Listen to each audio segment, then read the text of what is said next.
From the Department of Defense. That is what came from the Government Accountability Office in a report that was released this morning. Ken Quintanilla has more on what this means for the territory.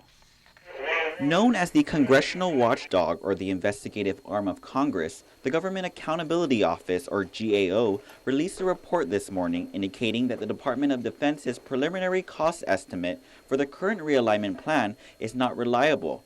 This as a result of missing costs and limited data. Military Chair Senator Frank Uggan Jr. says while shortcomings were identified, he welcomes the report.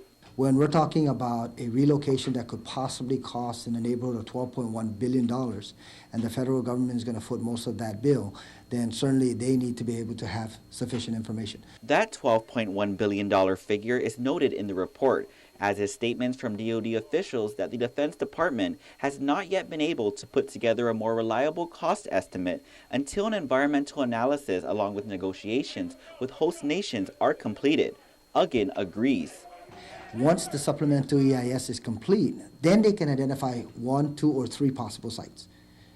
When that's done, then they can start narrowing down the overall cost of what the military relocation cost would be for the community of Guam and for DoD.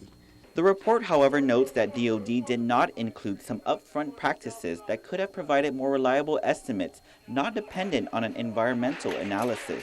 Additionally, without reliable estimates, DoD would not be able to provide Congress and other stakeholders with the information Congress needs to make informed decisions regarding the realignment.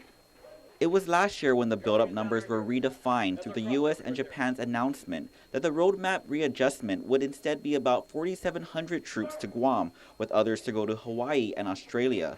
Uggan says the cost would be more telling next year when the Guam SEIS is finalized regarding the sites for the live fire training range and the main cantonment and housing area. From concern related to costs for infrastructure along with inventory of housing on Guam, Uggan says the over 100-page report is indicative that the buildup is happening and somewhat supported.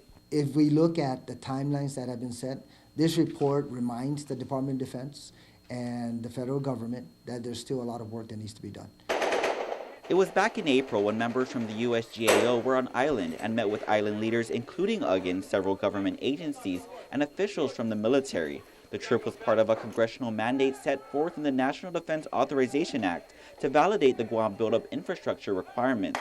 Reporting for Guam's News Network, I'm Ken Quintanilla.